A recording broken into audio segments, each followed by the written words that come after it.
वहां के रास्ते पर। फिर मैंने आप लोगों को हौसला देखा, सैफुल्लाह भाई की बातें सुनी, शफीक भाई की प्रेजेंटेशन सुनी, मैं किसी और तरफ चला गया। या अल्लाह, जो काम करते तो उनका रास्ता तो बंद नहीं करता, जो तेरे साथ मुखलिस हो जाए। आप इतना बड़ा स्टेज लगा के सैकड़ों लोग सैफुल्लाह भाई से पुकारे नहीं जा रहे थे, इतने नाम है। और मैं एक शख्स को बार बार याद कर रहा था जो कह रहे थे कि खानपुर में रहीम आरमन खां में सैलाब आया था 70s में। मैं लाहौर से चंद हजार की दवाइयां ले चुका था, मेरे पास गाड़ी नहीं थी, मैंने बस की छत पे वो दवाइयां रखी और कोई बस बहावलपुर नहीं आती थी, मुझे अपने मामू के पास आना था। मैं मुल्तान उतरा था, मुल्तान से फिर एक और बस बदली थी, फिर मैं लारी अड्डे में उतरा बहावलपुर, एक तांगा लिया और उसमें मैंने दवाइयां रखी और मॉडल टाउन बी में हाफिज अब्दुल्ला साहब के घर में चला गया।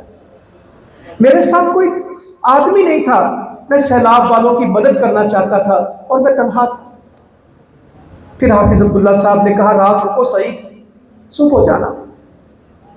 और मेरे छोटे भाई कहते हैं 5 साल मुझसे छोटा था, अब्दुल रहमान का हाथ मेरे हाथ में दिया कि तुम दोनों जाओ। हमारे साथ कोई तीसरा फर्द नहीं था और हम बहावलपुर से खानपुर चले। कश्तियां नहीं थी, पानी कंधों तक था। कहते कुछ दवाइयां अब्दुल रहमान ने उठाई थी, कुछ मेरे सर पे थी और हम दोनों पानी में चल रहे थे।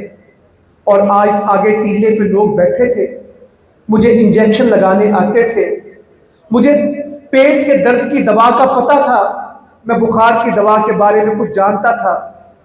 कोई डॉक्टर नहीं था और मोहम्मद सईद लोगों को दवाइयां दे रहा था।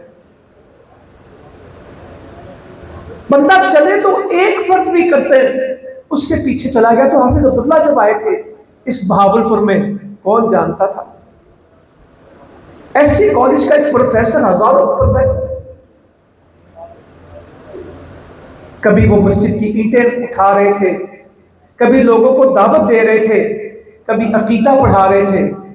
कौन जानता था कि सदीदें गुजरेगी और बहावलपुर के शर्क़ व ग़र्ब और शुमाल व जनूब में उनकी आवाज़ पहुंचेगी। जो अकीदा, जो दावत, जो पैगाम को लेके आ रहे थे, शायद उस वक्त रुकावटें ज्यादा थी, आज रास्ते ज्यादा है।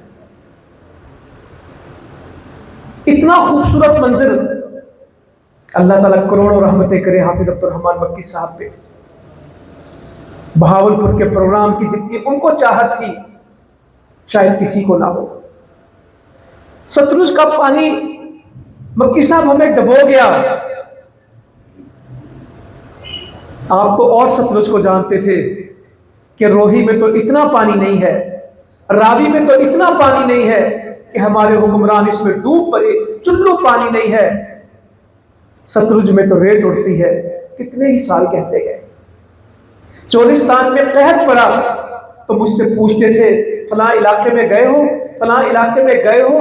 चोलिस्तान को यूं जानते थे जिस तरह वो अपने सामने बैठे हो।